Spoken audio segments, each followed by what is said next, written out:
It is a chronic hepatitis characterized by degeneration, hyperplasia of hepatic cells and fibrosis। ठीक है, क्या है ये क्रोनिक हेपेटाइटिस? क्रोनिक हेपेटाइटिस क्या होता है? मतलब हेपेटाइटिस होती है लीवर इन्फ्लामेशन, और क्रोनिक मतलब जो लंबे समय तक हो। ठीक है, तो लीवर की इन्फ्लामेशन होती है जिसके अंदर क्या होता है, डीजनरेटिव एंड हाइपरप्लेशिया होता है ऑफ हिपैटिक सेल्स, और फाइब्रोसिस होता है। हिपैटिक सेल्स के अंदर डीजनरेशन होता है और हाइपरप्लेशिया होता है। ठीक है, तो stimulus for fibroplastic proliferation is some irritant chronic and severe enough to produce degeneration and necrosis of parenchymatous cells। तो जो स्टिमुलस है फॉर फाइब्रोप्लास्टिक प्रोलिफरेशन, ठीक है,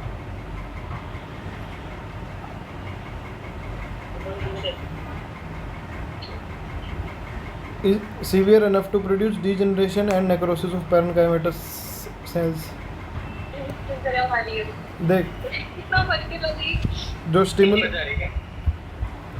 है फाइब्रोप्लास्टिक प्रोलिफरेशन का, वो तो किसी इरिटेंट की वजह से आता है। ठीक है, तो जो क्रोनिक और जो सीवियर होता है, मतलब इतना, मतलब chronic and severe enough to produce degeneration and necrosis of parenchymatous cells, मतलब वो इतना क्रोनिक और इतना सीवियर होता है कि वो आराम से डीजनरेशन कर सकता है और नेक्रोसिस कर सकता है पैरेन्काइमेटस सेल्स की, वो इरिटेंट। तो वो इरिटेंट क्या हो सकता है? इरिटेंट में रीच द लीवर थ्रू। ठीक है, इरिटेंट कैसे लीवर तक पहुंच सकता है? पोर्टल वेन के थ्रू पहुंच सकता है, हिपैटिक आर्टरी के थ्रू पहुंच सकता है, बाइल डक्ट के थ्रू पहुंच सकता है। ठीक है, फिर आती है classification based on route of infection, कि भाई किस रूट ऑफ इन्फेक्शन से क्लासिफिकेशन, अगर अपन देखें इसका, पहला आता है पोर्टल और नोडुलर सिरोसिस।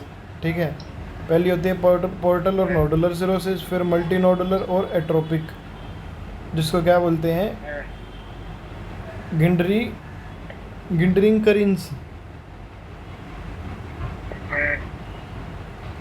केरिस, और एक आती है बाइलरी सिलोसिस। ठीक है, जो क्या होती है, मोनोलोबुलर और हाइपरट्रोफिक सिरोसिस होती है।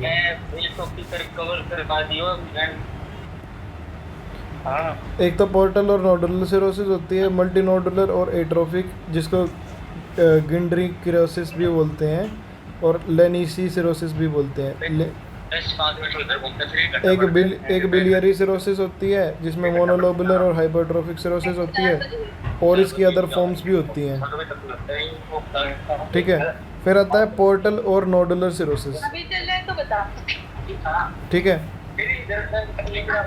तो इसमें इटियोलॉजी अगर हम देखें, इटियोलॉजी इसमें क्या होता है, mild irritant acting for long time. ठीक है, माइल्ड इरिटेंट जो लंबे समय तक एक्ट करे।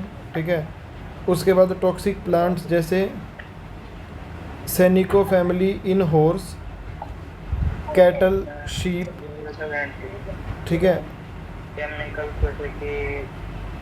CHCl3, CCl4 और फॉस्फोरस, और लॉन्ग कंटिन्यूड इंटेस्टिनल टॉक्सीमिया, मतलब कुछ भी इंटेस्टिन में टॉक्सीमिया का रखा है जो लंबे समय तक रहा है, उसकी वजह से भी, मतलब वो भी एक इटियोलॉजी है इसकी है। इसकी पैथोजेनेसिस अगर देख, इसकी पैथोजेनेसिस देख, तो when an irritant enters through portal vein. ठीक है, जब एक इरिटेंट पोर्टल वेन के थ्रू एंटर करता है,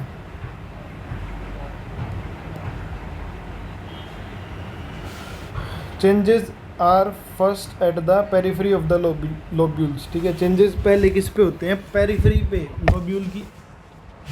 जब इरिटेंट पोर्टल वेन के थ्रू एंटर करता है तो जो पहले जो चेंजेस होते हैं वो पेरिफेरी ऑफ लोब्यूल पे होते हैं।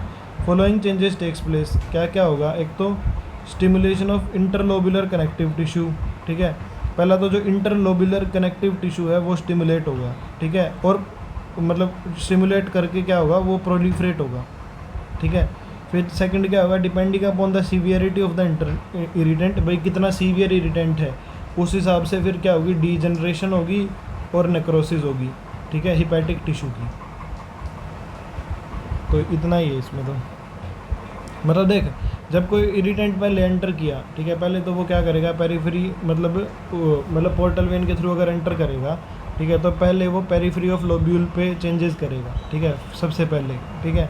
फिर उसके बाद दो चेंजेस हो गए, एक तो इंटरलोब्यूलर कनेक्टिव टिश्यू को प्रोलिफरेट करेगा, फिर एक क्या करेगा, मतलब उसकी सीवियरिटी के बेसिस पे वो क्या करेगा, डीजनरेशन या फिर नेक्रोसिस करेगा। यही है इसके अंदर तो।